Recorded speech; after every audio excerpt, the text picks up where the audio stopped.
as the British state continues to wring its hands about racism and Islamophobia, credible academics like David Betz, former government advisors like Dominic Cummings, and now foreign intelligence sources warn about the imminent likelihood of jihadist attacks that could cascade into civil war along ethnic and religious lines, happening within the next few months to 5 years.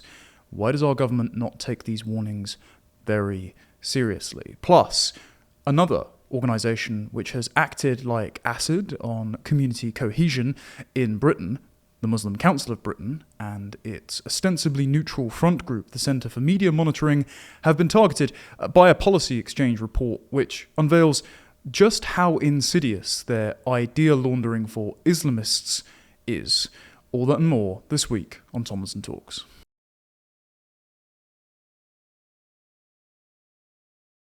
So the 20th anniversary of the 7/7 bombings, when 4 jihadists killed over 50 people and injured another 770 more in 2005, has just passed, and it's evident that the British state has learned next to nothing about its admitted mistakes on that day. The Metropolitan Police officer in charge of counter-terrorism at the time told the BBC in a retrospective article that was published on the day that there is nobody in the intelligence services who doesn't regard 7/7 as an intelligence failure. And it took 7/7 for the police and the intelligence services to learn that a diffuse network of jihadists who could be radicalized in small, impenetrable communities, both abroad and in Britain, and eventually, after 2014 and the sort of DIY spate of Islamist knife and car attacks inspired by ISIS, how they could be radicalized online through digital communications channels, it took that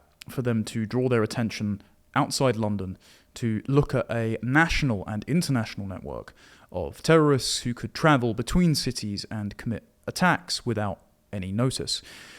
And it seems that 20 years on, the warning hasn't been heeded, because on the anniversary of 7/7, yesterday at time of recording, I received a call from a contact who was given credible intel by one or more intelligence services overseas who have briefed the British government and British intelligence services on the imminent likelihood of a jihadist attack.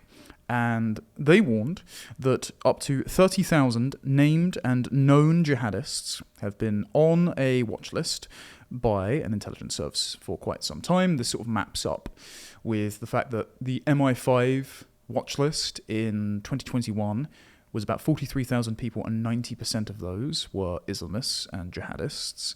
So they are monitoring 30,000 known jihadists in Britain, and they are afraid that all it will take is a van of them to use Molotov cocktails and machetes to attack critical infrastructure and civilian homes and cause enough chaos that a cascading effect of other people to join the fray, either other jihadists being harboured in these Muslim ethnic enclaves in Britain's major cities, or just opportunists looking to loot and carry out existing grudges between things like county lines and drill rap gangs.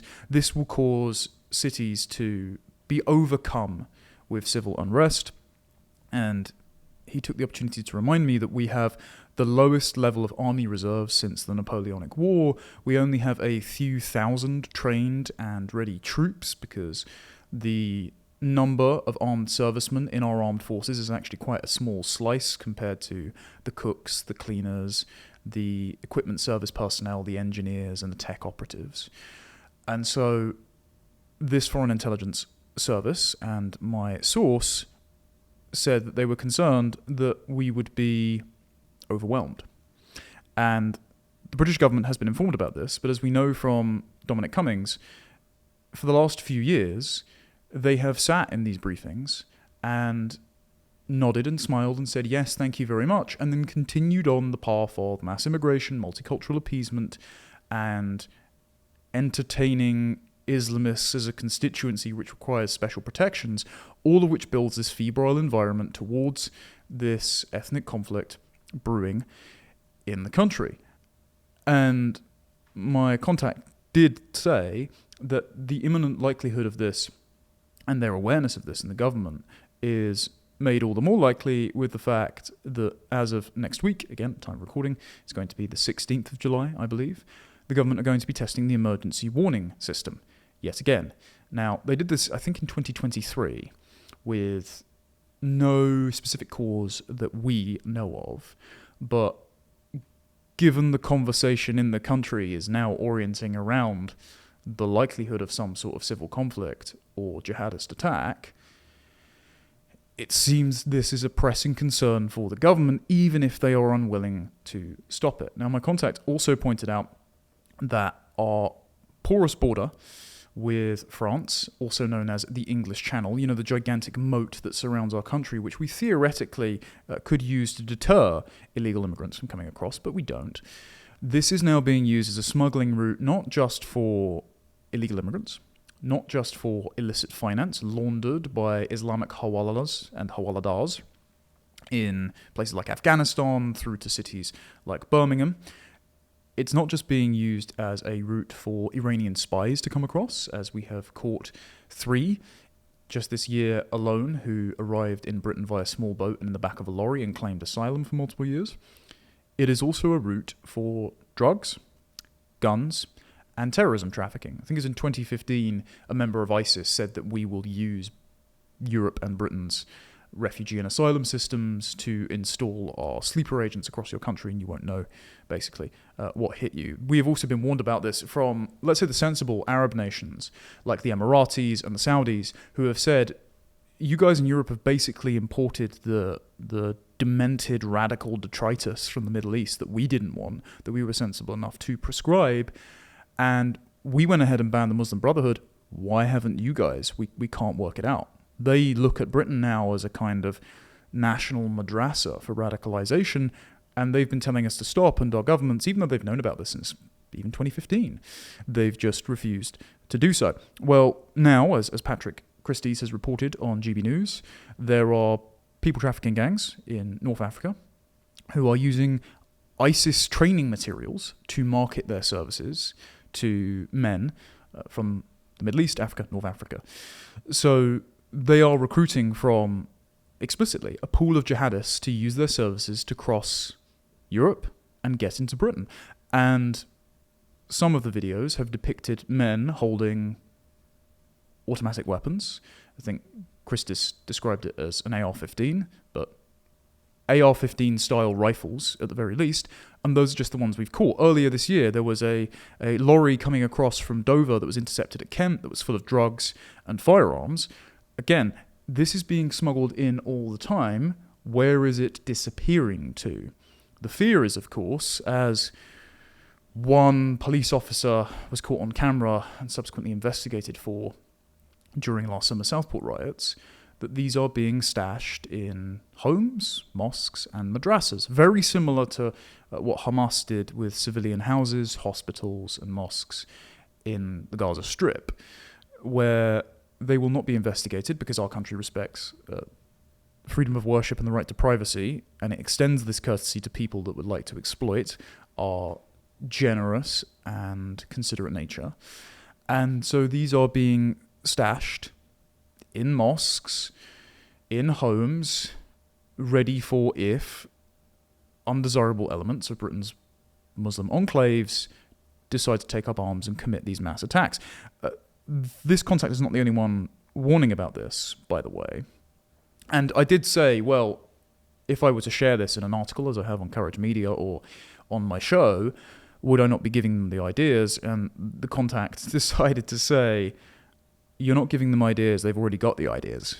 As in, this is something plausible in a planning stage that could well be underway in the numbers of thousands, which is very disturbing.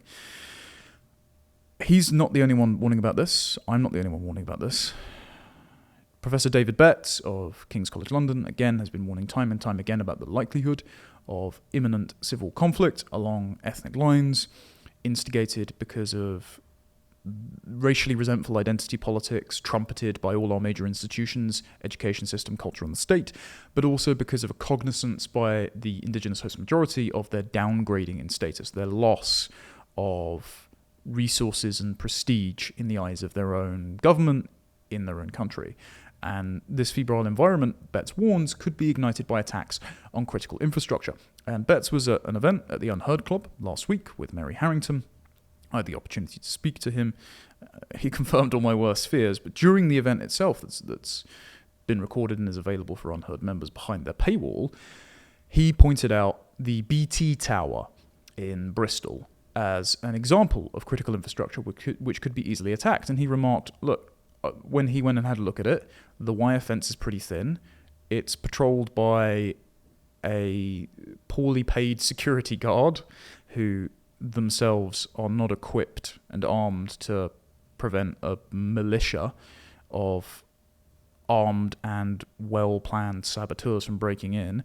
The CCTV cameras, they're just going to watch them break in, and then the local police response time is far too slow to stop them, and they could just attack our comms infrastructure. They could do very much the same as he has mapped out, admittedly crudely, but still mapped out, in his article, which is a sequel to his original article in Military Strategy, Civil War Comes to the West.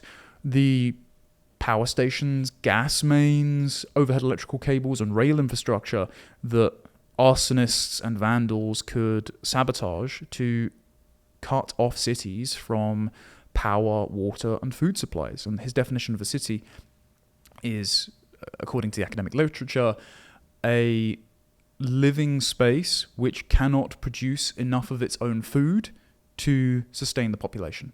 So all of the supplies, the critical supplies which are fed into cities, come from the outside. And so if you cut off cities from supply chains, well, you know that phrase, people are only 3 missed meals away from a revolution, that could take hold. And again, I'm warning of all this because my contact was very agitated about the fact that the government have been warned about this time and time again and are not listening. And it shouldn't surprise us, unfortunately, because the government, through diversity, equity, and inclusion policies, through the Equality Act mandate to negotiate with liaisons for communities, so racial, ethnic, religious, and sexual preference groups, they have appointed people in positions of influence in the Home Office, in the civil service, in the state writ large, who are sympathetic to the goals of these jihadists. The perfect example is Mohammed Kosbar. He was advising the Crown Prosecution Service. He was meeting with Sadiq Khan. He was on the Met Police's Muslim Advisory Board, and he was also a former Secretary General of the Muslim Council of Britain and sat on the board of Finsbury Park Mosque. And he was praising Hamas as masters and the martyrs of resistance. So these are the people who have allowed the state to become a kind of idea laundry for the jihadist goals of groups like Hizb ut-Tahrir, who were eventually proscribed after they declared Muslim armies must rise up for jihad on the streets of Britain after October the 7th, but were blocked from being proscribed all the way back in 2008 when the original Conservative opposition moved a motion to do so, by Keir Starmer when he was the head of the Crown Prosecution Service, who personally wrote to the European Court on Human Rights on Hizb ut-Tahrir's behalf, saying they were an important voice that deserved to be heard. So at all stages of preventing these jihadist groups from agitating for using the immigration and Department of Local Communities and Levelling Up, or whatever they're calling it these days, to launder their ideas and build demographic and thereby democratic or otherwise political momentum to achieve their aims. At all stages, this has been thwarted by human rights lawyers like Keir Starmer and Lord Hermer, professional and paid activists like Hope Not Hate, and Muslim community representatives like the Muslim Council of Britain and jihadist bodies that they have liaised with, like Hizb ut-Tahrir. And so we are, unfortunately, on the precipice of another sort of diffuse network of jihadists committing some sort of atrocity which could kick the country into a state of ungovernable chaos. And I don't want to be alarmist about this, but again, when credible voices behind the scenes and now increasingly in front of cameras, are warning about this. And they're saying, look, guys, there needs to be a political off-ramp. The current government isn't listening.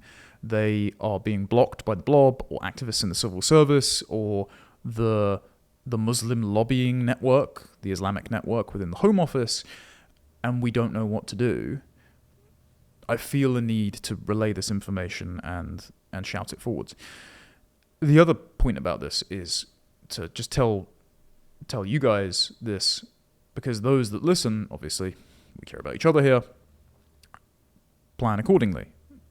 Make sure that you are stocked up on things should there be a shortage. Make sure that you are around friends and family. Make sure that you are capable of defending yourself against intruders. Don't do anything stupid. No Fed posting. Don't give the government an excuse to crack down on you when you're just a concerned and law-abiding citizen. As David Betz says, all of his work is to ensure you that you are not taking crazy pills, that you are actually attuned to something being horribly wrong about to go on. But it's also because it should help you look at current affairs through a different lens. So the best example of this is the prescribing of Palestine action. I wrote an article about this on Courage Media explaining why the Islamo-left alliance has formed, why the Greens have been completely overtaken by people more concerned about Palestine than they are concerned about the ozone layer, and why this provoked such an antibody reaction from that cohort, which then split the Labour vote between Jeremy Corbyn's emergent Islamo-leftist party and the dwindling Labour Party, many of whose cabinet ministers are already threatened by independent sectarian Muslim candidates. Well, the other side of this is, why were the Labour government so keen to prescribe Palestine action when they don't necessarily disagree with many of their revolutionary goals, like making the climate emergency the number one priority of fiscal and energy policy, or establishing a Palestinian state independent from the current Gaza Strip?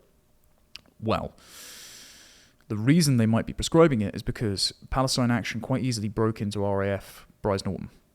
And it may have showed just how underprepared Britain's critical and military infrastructure is to defend itself against vigilante action. And so this provoked a very rapid antibody reaction from the state, who would otherwise allow this low-level terrorism to keep going on, to maintain a sense of anarcho-tyranny so that it can excuse the amassing of more powers to surveil the law-abiding native population and crack down on their ability to notice their loss of status, their downgrading in their own country.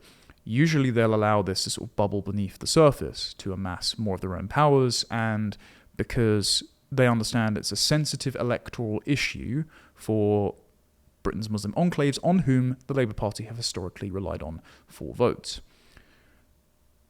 If it is not a matter of principle, if they have not suddenly come to the conclusion that globalising the Intifada might be a bad idea, guys, and it's not a matter of political expediency because they've now created a leftist splinter group that will cause more Labour votes to hemorrhage away from them, especially in places like Rochdale and Rotherham and large cities and in London, if it is not a matter of principle or political expediency, then why have they done it?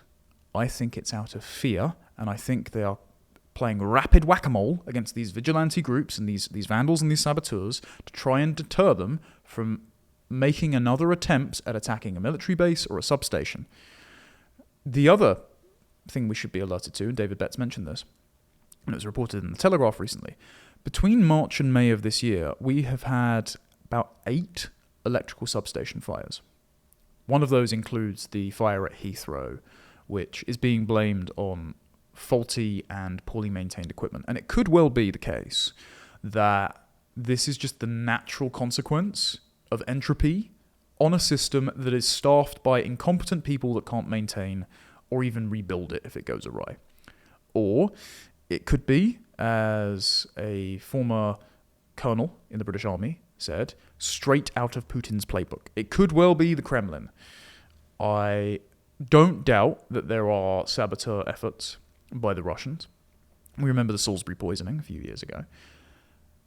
However, at this scale, it could also be that unguarded critical infrastructure is vulnerable to a spate of vigilante attacks by accelerationists or jihadists that we have not been informed about as a pattern, at least the motivation behind the pattern, and that this is sort of testing the boundary before one big push, as my source warned me about.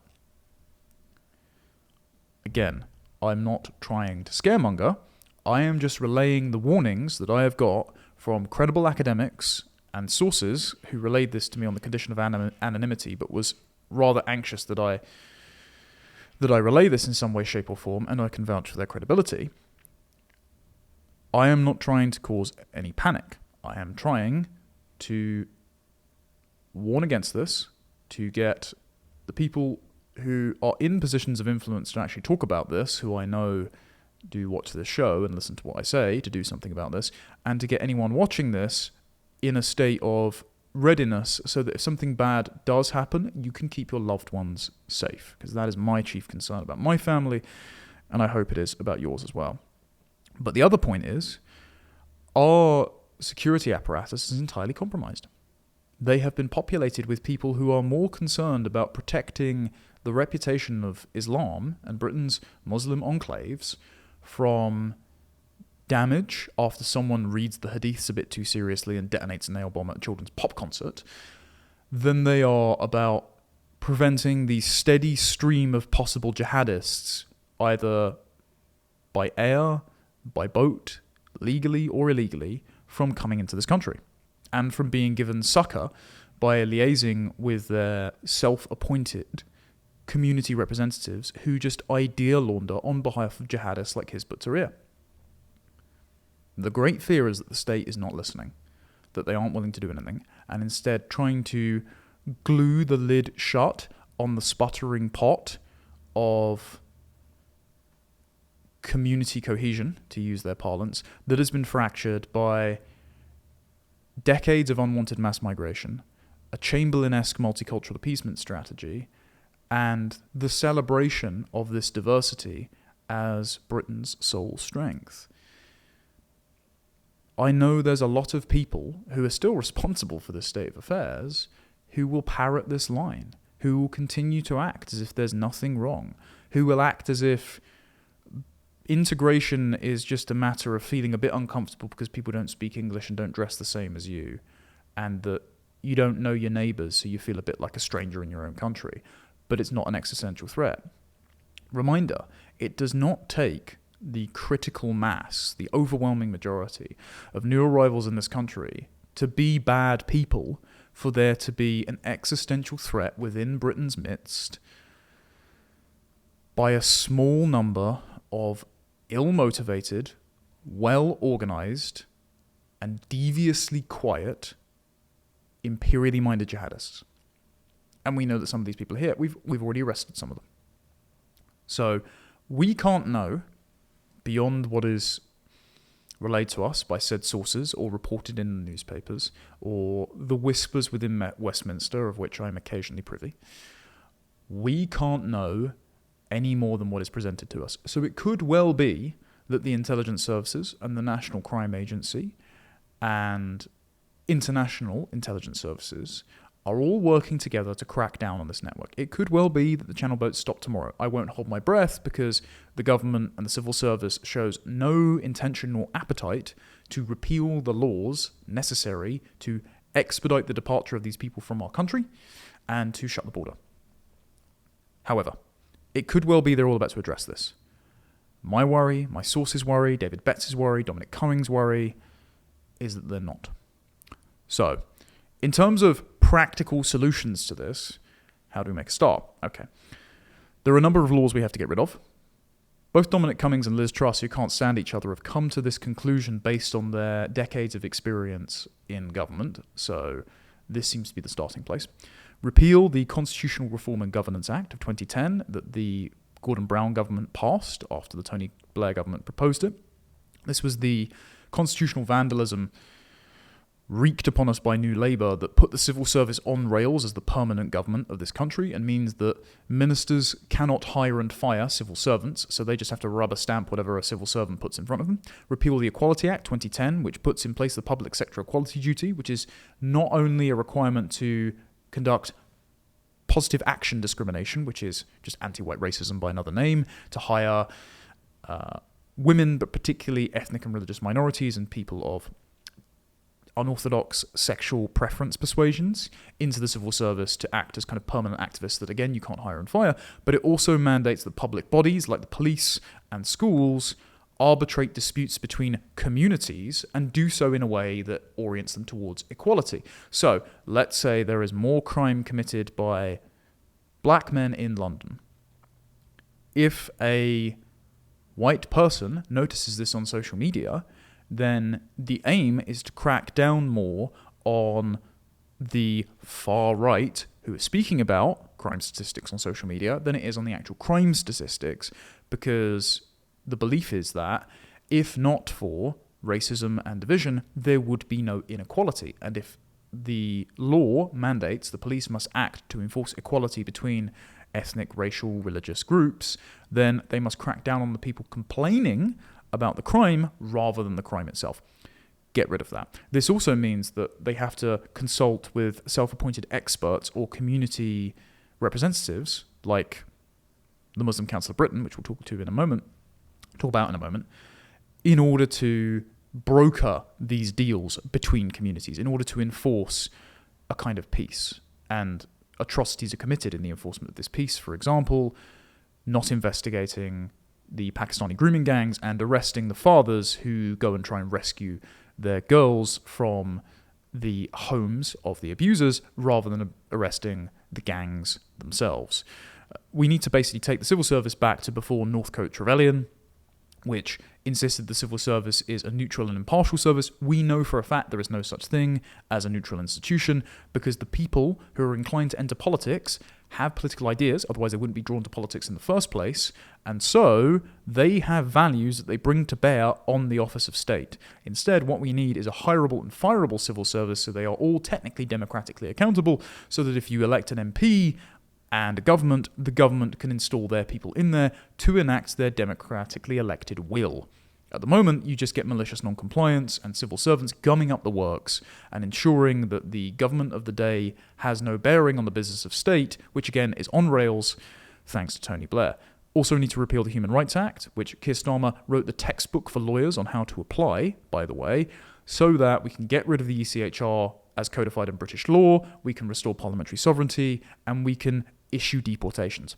And the final recommendation I have, this is an inexhaustive list, by the way, we still need to get rid of the 1948 British Nationality Act so that Commonwealth citizens can't vote in our elections because Indians and Pakistanis can. We need to get rid of the Race Relations Act, which again mandates public sector bodies to keep good community tensions between racial groups. It shouldn't be the business of state. We should have freedom of association. Instead, inequality is a natural consequence of life. We shouldn't be concerned about equality at all. The final thing that we need to do is adopt Douglas Carswell's recommendation on Substack of Shamaima's law. It's named tongue-in-cheek, but Shamima Begum has set a precedent, the ISIS bride, who was stripped of her British citizenship by then Home Secretary Sajid Javid in one of the few good moves the man did, because her return to Britain was not conducive to the public good, and it was upheld after a legal challenge. We need to pass Shamaima's law to ensure that jihadists, members of grooming gangs who have renounced their British citizenship so that their deportation orders are thwarted, including a former grooming gang perpetrator who was imprisoned, renounced his citizenship from Pakistan, and then spent the money that he earned after leaving prison on building a house for his family in Pakistan. Also to strip people who live wholly apart from and hostile to the native population. So the sort of Deobandi Islamist sects that have sprung up in Bradford, Leeds, Calderdale, Kirklees, Manchester, Rotherham, Rochdale, loads of towns and cities across the country. We should be stripping all these people of citizenship. Because if being British is to mean anything, even just the legal British identity, being British on paper, even if you're not a member of the indigenous constituent nations. If being British is to mean anything, it at least means deferring to the host majority's culture, their laws, and their way of life. These people are not doing that. They are not British by birth, they're not British by ancestry, and they are not British by any meaningful sense of the world. And all of those things are bound up in the metaphysical concept of being a British citizen. It's not just as hard borders as civic nationalism versus ethnic nationalism. All of these things must be considered, and this law must be passed. The problem is the current government are not going to do that. I really don't think they aren't. So we need to gear up and make sure that we are ready for when inevitably this government falls, when the leftist vote is fractured, and that a group of very serious people who are aware of this problem, including an increasing number of MPs, Nick Timothy just wrote on his Substack today, this is a very real warning that he has heard about and takes seriously, by the way, that they are prepared to pass these laws which will make, yes, North London dinner party attendees very uncomfortable, but are necessary to save this country from extra-political vigilante violence, which David Betz thinks could claim tens of thousands of lives. None of us want that, but at the moment, our political class has grown so complacent that they are making it an inevitability. Speaking of groups who have worsened that climate in this country, let's talk about the Muslim Council of Britain and why they need to be banned. Now, a new policy exchange report has cast light on a lot of the Muslim Council of Britain's activities over the last couple of decades, and I have written about the Muslim Council of Britain and their ostensibly neutral front, the Centre for Media Monitoring, a number of times. I used to cover it over at Lotus Eaters when I was there, but I've also written about it repeatedly for Courage Media. I'm going to go through some of the details of this report, because you may not have had the time to read it. And the reason I'm doing so is because when this reaches the ears of people who work in parliamentary offices, hopefully some MPs, hopefully some establishment legacy conservatives in the press or in Westminster who are curious about what this new young right-wing trend is, stumble across my content and realize I shouldn't have been engaging with these people in good faith, hopefully we can present the case while stripping them of their charter status, which is warranted considering they have repeatedly been soft on prescribed terror groups, and banning them as a prescribed organisation. So, in the report, they note the Centre for Media Monitoring was established in 2018 as part of the Muslim Council of Britain to promote, quote, fair, accurate and responsible reporting of Muslims and Islam, and to, quote, help change the narrative about them. So, they are an ideology. They are not some sort of impartial arbiter of media fairness. They are an organisation dedicated to expunging the reputation of Islam writ large from criticism and insulating it from that criticism to make it impossible to discuss the deleterious effects, the inevitable downsides of importing Muslims en masse to a country and allowing them to practice their religion as is written. And for those who want to drive the divide between Islamists and Islam, I would simply ask you, was their Prophet Muhammad an Islamist? Because if Islamists are deriving their justification for their terrorism from the Quran itself, as the grooming gang perpetrators are, as the Muslim Brotherhood are, as many of the jihadists all of the jihadists who have committed terror attacks, the vast majority of terror attacks since the millennium in Britain, are they wrong and you're right? Or are we just hoping that all the Muslims we import from countries that we would not like to live in, because in the place they practice their beliefs, it turns into their country, are we just hoping they just don't read the Quran too seriously when they're here? Why are we banking our entire culture and immigration policy on a hope that people just sort of become a bit softer when they arrive? It's suicidal. Now, the report says of its hundreds of thousands of complaints about print articles and broadcast clips, the Centre for Media Monitoring has only issued or secured one successful newspaper correction, but of course it does have a powerful chilling effect on conversations around Islam. The Centre for Media Monitoring's founder and lead strategist is a chap called Mikard Versi. He is also a Muslim Council of Britain spokesperson and attended the Labour Muslim Network's official iftar in Parliament in 2025. They've also been amplified by Naz Shah, who was a frontbencher at the time. Naz Shah, who has recently come out and claimed herself to be the victim of her own decision to like and retweet an Owen Jones parody account that said, these abused girls in Rotherham should shut their mouths for the sake of diversity, or for the good of diversity. You're not a victim, Naz. And you said it was a mistake.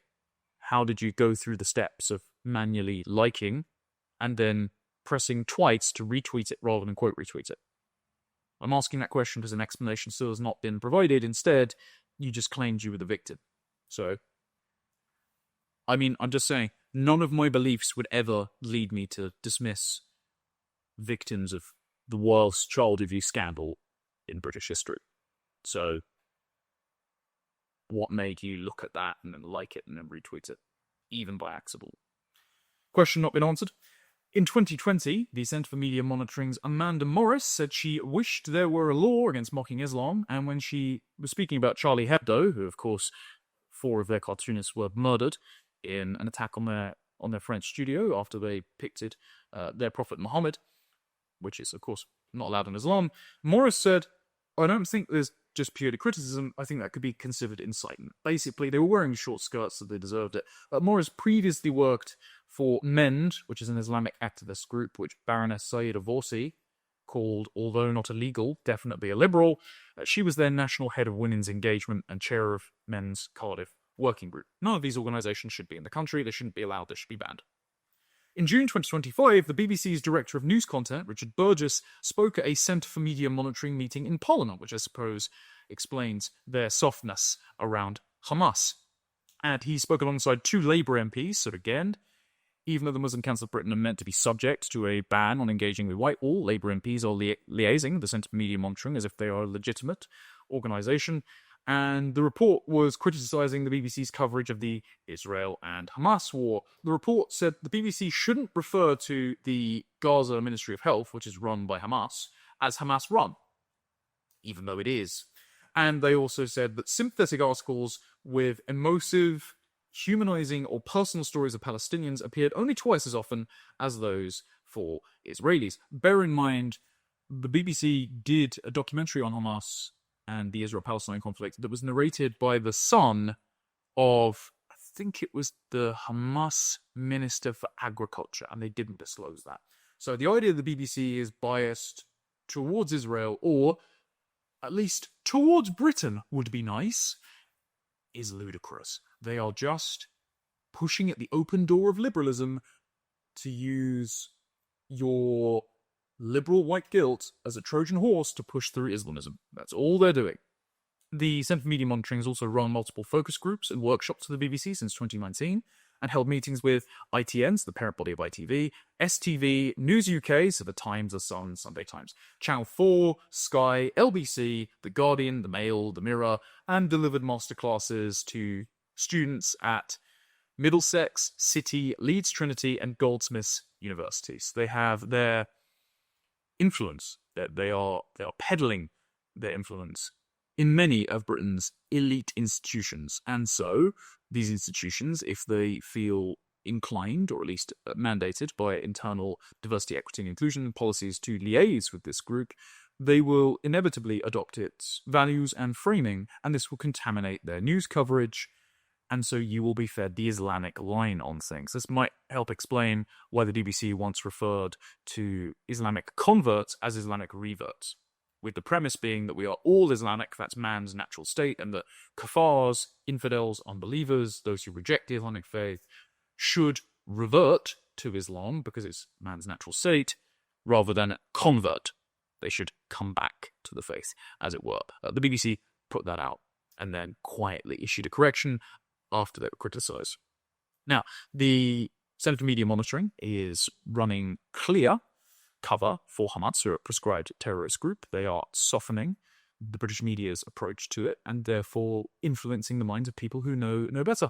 Why are they allowed via the Muslim Council of Britain to have charity status? Because the Muslim Council of Britain's charitable organisation, where it gets a lot of its money, including from the Department of Work and Pensions, thanks to Nick Tennessee's investigation into this, why are they allowed charitable status to then funnel all of that money into the Centre for Media Monitoring? And the Centre for Media Monitoring has only reported income from that charitable trust. So it's just a clear pipeline for additional government benefits accrued to the Muslim Council of Britain to then feed into its hatchet organisation, much like Hope Not Hate does the same. And Hope Not Hate are now being, well, the Charity Committee and the Commission are now urged to be investigating Hope Not Hate after a lot of reporting by, yes, I will say, yours truly, but also Charlotte Gill, Charlie Peters, Stephen Edgington, and eventually a brand new piece that makes a sort of definitive case against Hope Not Hate, having broken multiple laws but seeming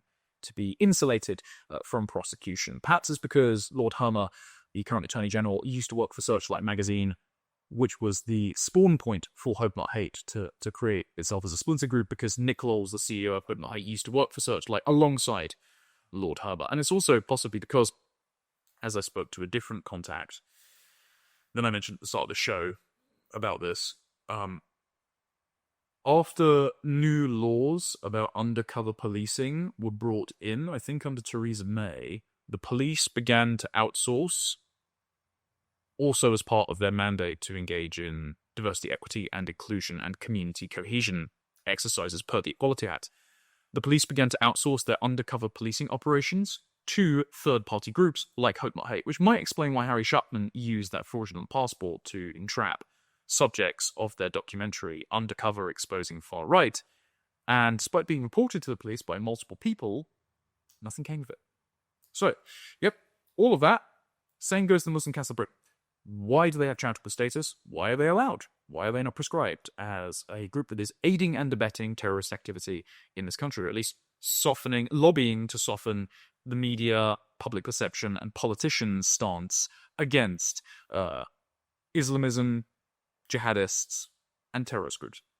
So, the Centre for Media Monitoring claims to be instrumental in developing the IPSO guidance on the reporting of Muslims and Islam. Many parts of the guidance that the report looks at closely reflect the Centre for Media Monitoring's preoccupations in its reports.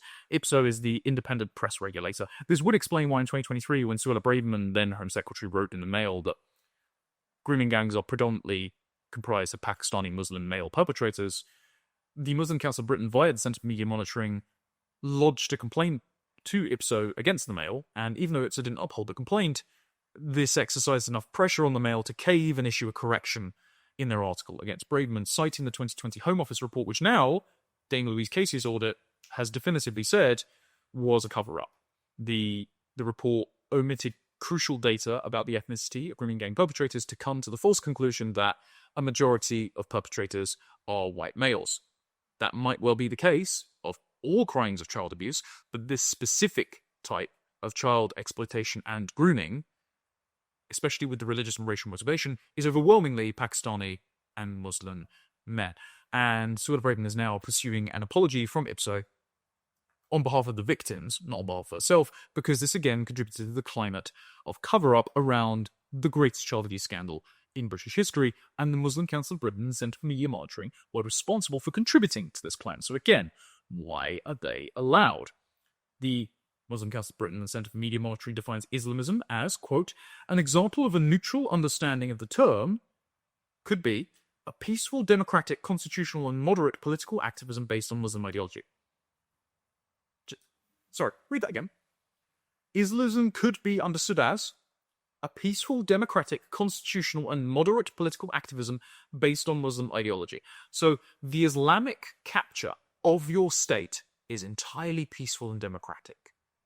So they are just expanding and distorting the definition of Islamism to obscure actual Islamist and jihadist activity in this country. They are an organization that is engaging in subterfuge that is putting lives at risk. Again, why are they allowed? They also recommend the avoidance of the term as a descriptor altogether. They say, we request journalists not to use Islamic extremism in news output as it is not a neutral term, but one that makes a direct link between Islam, the religion, and the ideology of extremism. The term Muslim extremist is also problematic, as although this does not demonize the entire religion of Islam, instead laying blame at the door of an individual, it implies that the Muslimness of the individual is relevant. So you can see this sort of train of thought. It's also present in Prevent's guidance that is insistent that Islamism has nothing to do with Islam. Meanwhile, if you're a cultural nationalist and concerned about the impact of demographic and thereby cultural and economic change on your country, you're literally a right-wing terrorist. you can see where this line of logic is unfolding. They are trying to decouple Islam from the terror attacks committed in the name of Islam by people that, read the Quran and cited it. Again, insidious gaslighting sponsored by the state because they are still the beneficiaries of charitable status, and other organizations that have attempted to be charities. Here's an example. I used to be part of the British Conservation Alliance, which was a market environmentalist group that tried to tell the government they were spending money on environmental policies in a bad way. Sort of a sensible policy body. We were blocked from being allowed to have charitable status for some time because one of our members had written an article criticizing the tactics of Extinction Rebellion. Bear in mind, the Muslim Council of Britain, Hope Not Hate, the Marxist Library, they all had charitable status. So it's not about being apolitical, it is about activists in civil service believing their ideas to be neutral, as a water in which we all swim, and so any contradiction of those ideas is contravention to equality, diversity, and inclusion, and therefore should be outlawed, prohibited, and prescribed. We need to flip that. We need to totally invert that, because our ideas are sensible, they sustain the country, they are the givens upon which common law, parliamentary sovereignty, the dignity of the innocent human person rest, and we should be championing those and excluding and banning those which are to the opposite, which place our way of life under existential threat. That includes the Muslim Council of Britain. It also argues, the sense of media monitoring, the term moderate Muslim or moderate Islam should be avoided, because this is a political determination which forces Muslims living in the West to pick a side between their religious and political identities and to conform with the version of Islam that has been sanctioned by the state. The only part they're correct on that is that there are operatives within the British state who try to present a compromised version of Islam, like Dame Sarah Khan with her Union Jack hijab, which is sponsored by the Home Office, and then broadcast in front cover of The Sun in 2014 when Annan Henning was decapitated by ISIS. There is the idea that there is a state-sponsored contained version of Islam, but this still, according to William Shawcross in his 2023 review of Prevent, gives succor to the Islamists in our midst because it creates a direct pipeline between operatives in the Home Office who are sympathetic to Islamic activism being influenced by self-appointed community cohesion representatives in groups like the Muslim Council of Britain, who then come and then launder the ideas of jihadist groups like Hizb ut-Tahrir or even Hamas through their activism to civil servants, which then makes it through to government guidance and policy. Or the way that the BBC report on things. Also, the Centre for Media Monitoring's entry on jihad states, terror attack cannot and should not be described as unqualified acts of jihad, given they breach the rules of jihad. Not true! Which is why I brought Tom Holland's book, In the Shadow of the Sword here. Tom has a interesting passage on the genesis of the term jihad, and yes, in early Quran verses, which are in a sort of higgledy-piggledy order, it does refer to an internal religious struggle between sin and righteousness. But, as he writes later about the scholar Ibn al-Mubarak, he says, "Were you to see us," Mubarak lectured, "you would realize your worship is mere play. For you, the fragrance of spices, but for us, the fragrance of dust and dirt and blood flowing down our necks, which is altogether more pleasant. And certainly 100 years and more after the death of the Prophet Muhammad, evidence for this robust approach to the essentials of Islamic worship was coming to be marshalled in impressive quantities. Ibn al-Mubarak himself compiled an entire book of hadiths devoted to the single topic, jihad. Other scholars, turning to the Quran and finding themselves puzzled by the alteration of passages that urged perpetual warfare, with others that seemed to urge the precise opposite, sought to organize the verses in what they trusted was a chronological manner, with one in particular targeted originally at treaty breaking, this is mushrikun, being placed right at the end of the Prophet's life. Kill them, besiege them, seize them, wait for them at every lookout post, maxims with an obvious value for those with a taste for fighting Romans. It was therefore crucial for such scholars to establish that the verse was indeed revealed to the Prophet late in his career, and so superseding earlier verses, for only so could it plausibly be demonstrated to have superseded other, less bellicose passages. As a result, it was not only hadith collections that started to be shaped by the martial enthusiasms of the ulama, but details of the Prophet's biography. For scholars such as Ibn al-Mubarak, the stakes could have hardly been higher. failed to demonstrate they were following Muhammad's example, and not only their increasingly complex doctrine of jihad, but all their suffering amidst the killing fields of Cilicia would effectively rank as worthless. Render the Prophet satisfying in their own image, however, and the prize would be a truly fabulous one. Not only would the past of Islam be theirs, its future would be as well. So Holland is making the case that the hadiths were disingenuously reorganized to manufacture religious righteousness for the warmongering desires of later Islamic caliphate founders.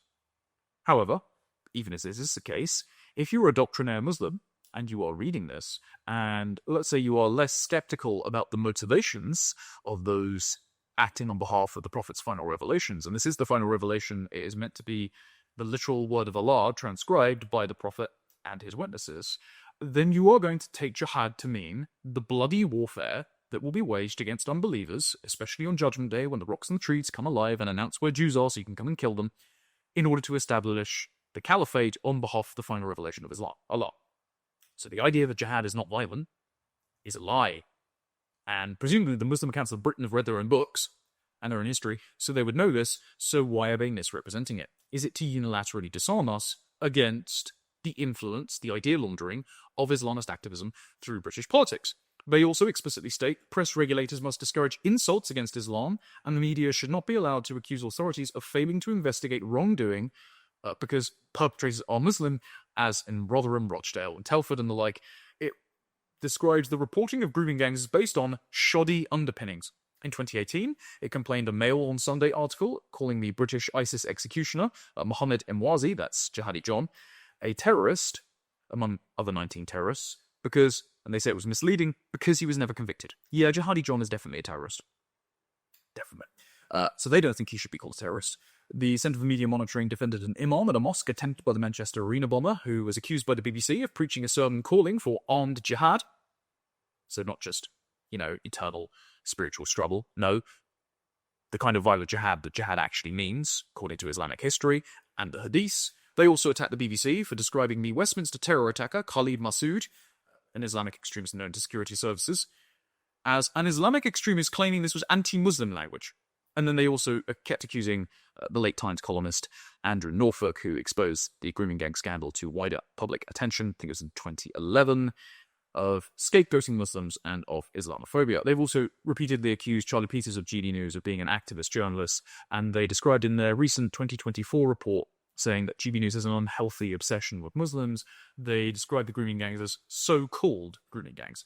So they are just grooming gang denialists. Their new Secretary General, Wajid Akhtar, also claimed in his inaugural speech that discourse around grooming gangs is unfairly targeting Muslims and is basically a conspiracy theory. They said that, of course, grooming gangs and any sexual violence committed against anyone is wrong and is not according to the religion of Islam. Maybe they missed out the passage of what the right hand possesses. Spoiler, it's sex slaves, which are the booty adorned to Muhammad and his followers by Allah. But then to go and accuse those of talking about the specific religious and racial motivations of Pakistani grooming gangs, which have been documented by survivors and the perpetrators themselves who have shouted Allahu Akbar when they've been sentenced and let out of court, or the Rochdale perpetrator who shouted that the Pakistanis are the supreme race and British have destroyed Muslims, so the young girls deserve everything they get. To try and deny this is just blatant gaslighting to try and protect the reputation of Islam from any damage suffered because its followers keep doing violence to the British host majority populations. It also claims that moderate Muslims abandon religious identities for a version of Islam that has been sanctioned by the state, and that they may even be liberals or government spies. So lots of very conspiratorial thinking for there. As far as the Muslim Council of Britain goes, and this is the case for banning them, they were subject to a ban on Whitehall engagement after 2009, when their former director had his name appear as a co-signatory on the Istanbul Declaration, which was interpreted as a call to fire upon British naval vessels were they in the waters around Palestine. This was Dr. Dawood Abdullah, And the Istanbul Declaration said to carry on with the jihad and resistance against the occupier until the liberation of all Palestine, and the sending of foreign warships into Muslim waters claiming to control the borders and prevent the smuggling of arms to Gaza is a declaration of war which must be rejected and fought by all ways and means. Even though the Muslim Council of Britain denied this, I mean, the text is pretty clear. Also, under Abdullah, they led a 6-year boycott of Holocaust Memorial Day, which isn't great, and they also were a little bit slow on the uptake to condemning the Hamas attacks on October the 7th, but were very eager to condemn the Israeli response to the Hamas attacks. In 2015, a British government report, by the way, said that the Muslim Council of Britain was influenced by the Muslim Brotherhood. Quote, for some years, the Muslim Brotherhood played an important role in establishing and then running the Muslim Council of Britain. And then also in 2001, before 9/11, the Muslim Council of Britain opposed UK government ban on Al-Qaeda, including 21 other organizations. And they said in 2020, they opposed a ban on Amjad Chowdhury's Al-Madroon, which is linked to a majority of terror attacks committed in Britain, including the 2017 London bridge attack, and I believe the 7/7 bombings, actually, because one of the training camp organizers was linked to Al-Madroon. In 2009 as well, the Blair and Brown government, in a government report, found that 80% of Britain-trained imams were Deobandi, so part of the Pakistani anti-colonial, anti-British political splinter sect, and the Muslim Council of Britain itself was helping train these clerics. They also were recommending, as late as 2023, clerics to act as chaplains in the armed forces. Bear in mind that more Muslims joined ISIS than joined the British Army. And then this same report in 2009 also alleged that the Muslim Council of Britain was established and largely dominated by a jihadist group that will struggle to pronounce, but they'll attempt to, Jamaat-e-Islami, and this was a focus of controversy for its linkages to Islamist movements. So we've got a repeated pattern here of links to the likes of Hizb ut-Tahrir by their new General Secretary, Wajid Akhtar, who urged British Muslims to raise generation of Saladin after Saladin after Saladin until we don't know what to do, which seems to be a crusade-style call for violence against the British host majority population and its politics. And Akhtar was involved in the Muslim vote, which was connected to Hizb ut-Tahrir, which had now been prescribed. They had been connected, or at least running defense for, the likes of Al-Qaeda and Al-Majroon and Hamas.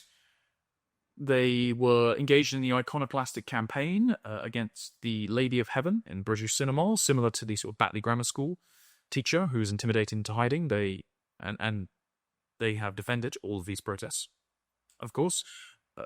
They have been involved in intimidation tactics against people reporting on the grooming gangs and blasphemy laws and vigilante violence by Muslim militias during last summer's post-Southport massacre riots. They have accused people reporting on these stories as being obsessed with Muslims and trying to endanger their lives and responsible for a rise in hate crimes.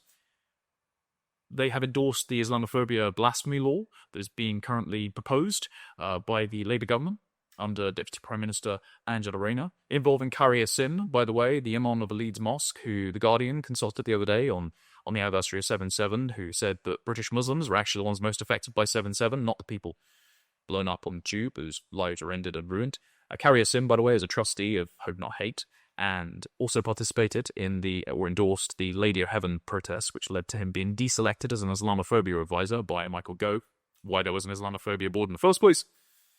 Something the Conservatives ought to answer, but they haven't yet. The Muslim Council of Britain supported the Islamophobia definition by the all-party parliamentary group of British Muslims, for whom Hope Not Hate conducted the polling. And now the Muslim Council of Britain are urging all of their members to en masse reply to the public consultation. I will link the public consultation here on my Substack, etc., because Nick Timothy, again, has been doing great work raising the alarm about this public consultation being a farce, a total whitewash that only activists will respond to and tilt the results towards manufacturing the impression there's a sort of rife and all pervasive bigotry towards Muslims in this country, when in fact we have been far too tolerant of the jihadists and Islamists and their apologists in our midst. The problem is, with the policy change report that I've been reading from, they don't advise that the government prescribe the Muslim Council of Britain and its members, and they don't advise that they are at least strict charitable status. We should absolutely do that. We should not be giving a single penny to mosques, to Muslim organizations. We should not be allowing people to run cover for jihadists in this country, to soft pedal the reputation of Hamas, Hizb ut-Tahrir, Al-Qaeda, Al-Majroon, or any other Islamist group. We should not be giving them any succor. We are a Christian country. Sharia law is completely incompatible in its principles with common law. We should not allow a parallel legal system or parallel religion or ethnic enclaves to be established in our country. We should take a hard line on this. The question is, who is willing to do so? And as I've said before, I will not vote for a communist candidate, and therefore I will also not vote for a Muslim candidate. And I think there's a lot of people that are waking up to this idea that we should not allow a parallel moral and political system to take root in our country. The question is, when will politicians have the guts to say the same thing? I think to bring our country back from the precipice of civil conflict, which is currently being stoked by organizations like the Muslim Council of Britain, they will have to have the courage to do so. Anyway, thank you very much for watching. I'll be taking a break in the next week because I will be appearing on Timcast as of this Friday when this episode goes out the following day, and I will also be in America at a conference for a week, but I'll be back after that, and I've got some fun interviews and even debates planned based on recent statements that have been made on this podcast, which caused quite a stir. We're having an impact, so thank you for all of those that have been sharing the clips and commenting and sending in super thanks. It really does actually help fund this show on a shoestring budget, and I'm doing all of the work here, editing and distributing it, and writing all the Substack posts that are being put out mostly for free for you guys. So hope you enjoy all that content. Until then, take care, God bless, and goodbye.